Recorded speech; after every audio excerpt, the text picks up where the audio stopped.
అందరికీ నమస్తే. మనలో చాలామందికి ఉన్న సమస్య ఏంటో తెలుసా? ఎవరో ఏదో అన్నారు, పలానా వాళ్ళు ఏదో అన్నారు, నా వెనక మాట్లాడారు, నన్ను అనవసరంగా విమర్శించారు, నన్ను వెక్కిరిస్తున్నారు, నా వల్ల కాదంటున్నారు, నా గురించి ప్రతికూలంగా మాట్లాడుతున్నారు, నా గురించి చాడీలు చెప్పారు, నేను ఎంత మంచిగా ఉన్నా నన్ను అర్థం చేసుకోవట్లేరు. ఇలా అంటే ఎవరో ఏదో అన్నారు అన్న విషయం మీద బాధపడే వాళ్ళు చాలామంది ఉంటారు. నిజంగా. నిజంగా చెప్పుకోవాలి అంటే మన బాధల్లో ఎక్కువ శాతం మనం ఇతరుల గురించి ఆలోచించడం వలన, ఇతరుల మాటల్ని పట్టించుకోవడం వలన కలిగే బాధలే ఎక్కువగా ఉంటాయి. అనవసర విషయాలలో మనం తలదూర్చడం వలన కావచ్చు, లేకపోతే ఇతరులకు అధిక ప్రాధాన్యత ఇవ్వడం వలన కావచ్చు. ఇలా మనం మనకు సహజంగా వచ్చే బాధల కంటే మనం క్రియేట్ చేసుకునే బాధలు ఎక్కువగా ఉంటాయి. అందులో ముందు వరుసలో ఉండే బాధ ఇది. ఏంటి? నన్నేదో అన్నారు. నన్ను నేను ఎంత మంచిగా ఉన్నా నన్ను అర్థం చేసుకోవట్లేరు. ఇలా ఒకరు అన్నారు అని బాధపడే వాళ్ళు చాలామంది ఉంటారు కదా! మీలో కూడా ఎంతోమంది ఉండొచ్చు. అయితే ఒక్క విషయం గుర్తుపెట్టుకోండి. మన గురించి ఇతరులు ఏం మాట్లాడుతున్నారు అనేది అది వాళ్ళ స్వభావం. మనం ఎంత మంచిగా ఉన్నా ఏదో ఒకటి అంటున్నారు అంటే వాళ్ళు నెగిటివ్ పీపుల్. వాళ్ళలో మంచితనాన్ని అర్థం చేసుకునే తత్వం లేదు అని అర్థం. మనం ఎంత సహాయం చేసినా ఏదో ఒకటి అంటున్నారు అంటే వాళ్ళ దృష్టే చెడు దృష్టి, వాళ్ళ దృక్కోణమే నెగిటివ్ దృక్కోణము అని అర్థం. మనం ఎంత మంచిగున్నా విమర్శిస్తున్నారు అంటే దాని అర్థం వాళ్ళ నైజమే అది. ఎదుటి వ్యక్తుల్లో కేవలం మంచిని గుర్తించలేని వాళ్ళేంటి అందులు అన్నట్టు. మానసిక అందులు వాళ్ళు. శారీరకంగా వాళ్ళ కళ్ళు ఉండొచ్చు, కానీ మానసిక అందులు. ఒక వ్యక్తిలో ఉన్నటువంటి మంచితనాన్ని, గొప్పతనాన్ని యాక్సెప్ట్ చేయలేనటువంటి వాళ్ళు మన చుట్టూ చాలామంది ఉంటారు. అలాంటి వాళ్ళు అది వాళ్ళ స్వభావం. మనల్ని ఎవరైనా సరే అనవసరంగా విమర్శిస్తుండొచ్చు, అనవసరంగా ఒక మాట అంటుండొచ్చు, అనవసరంగా ఒక అభాండం వేస్తుండొచ్చు, మనల్ని ఏదో ఒక రకంగా వాళ్ళ మాటలతోటి, చేష్టలతోటి నొప్పించాలని చూస్తుండొచ్చు. అది వాళ్ళ స్వభావం. అయితే వాళ్ళకి మనం ఎలా స్పందిస్తున్నాము అనేది మన స్వభావం. ఇది గుర్తుపెట్టుకోండి. ఆ స్పందన మీదనే మన సంతోషము, మన గెలుపు, మన జీవితం అనేది ఆధారపడి ఉంటుంది. ఒక్క విషయం చూడండి, మనం జీవితంలో ప్రతి ఒక్కరిని సంతోషపెట్టలేం. అది అసాధ్యం. ఒక్కొందరికి మనం దేవతల్లాగా కనిపిస్తే కొంతమందికి మనం నచ్చకపోవచ్చు. కొందరు మన విజయాన్ని చూసి ప్రోత్సహిస్తారు.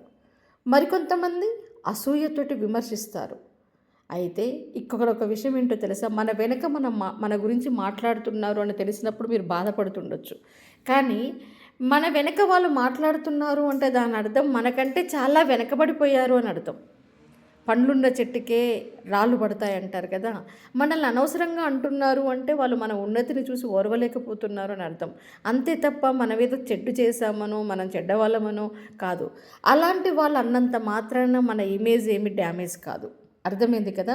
కాబట్టి అందరినీ సంతోషపెట్టలేం. మనం ఎలా ఉన్నాము, మనం కరెక్ట్గా ఉన్నామా లేదా ఒకటి చూసుకుంటూ మన దారిన మనం వెళ్ళిపోవడమే మనం చేయాల్సినటువంటి పని.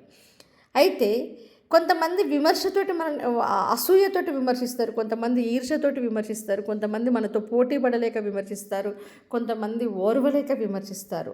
ఆ విమర్శలని మనం పట్టించుకొని మన మనసును బలహీనపరుచుకుంటే వారి మాటలు మన జీవితాన్ని నియంత్రిస్తాయి. అంటే మనకి తెలియకుండానే వాళ్ళ మాటల్ని మనం పట్టించుకుంటే వాళ్ళ అధీనంలోకి మనం వెళ్ళిపోతాం.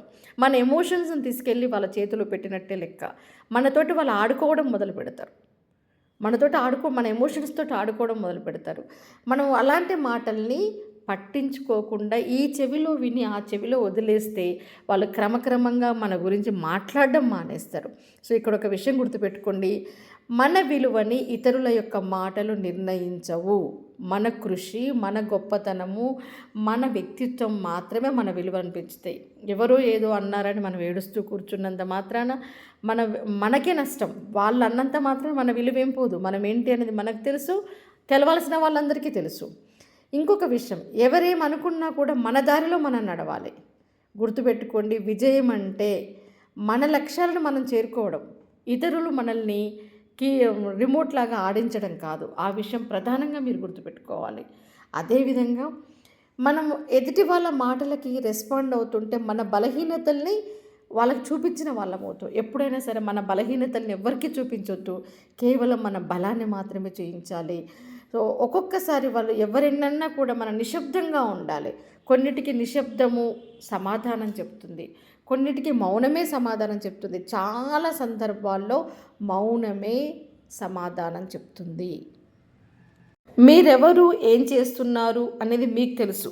కాబట్టి మీ గురించి మీకు తెలిసిన తర్వాత ఇతరుల యొక్క మాటల్ని మీరు పట్టించుకోకుండా మీ దారిని మీరు వెళ్తూనే ఉండాలి. ఇతరుల మాటలు మనకి దారి చూపించవు, మనకు సహాయం చేయవు. మన మనసు అనేది ఇతరుల మాటలకి బలి కాకుండా మనం కాపాడుకోవాలి. ఇతరుల మాటల ప్రభావం మన మీద పడొద్దు. కేవలం మన దృష్టి మన కళ్ళ మీద, మన లక్ష్యాల మీద మాత్రమే పెట్టాలి. అప్పుడే మనం సక్సెస్ సాధిస్తాం జీవితంలో.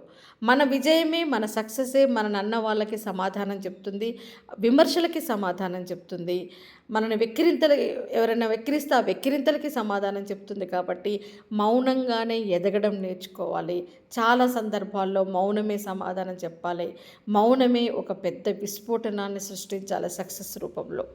కాబట్టి కొన్నింటికి మౌనమే సమాధానం, కొన్నిటికి సమాధానం చెప్పకపోవడమే సమాధానం.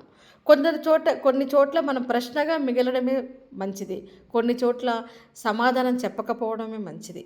ఇలా మనల్ని మనం నియంత్రించుకుంటూ ముందుకెళ్ళాలి తప్ప ఇతరుల యొక్క మాటల ప్రభావం మన మీద ఉండకుండా చూసుకోవాల్సిన బాధ్యత మనదే. ఓకేనా? All the best.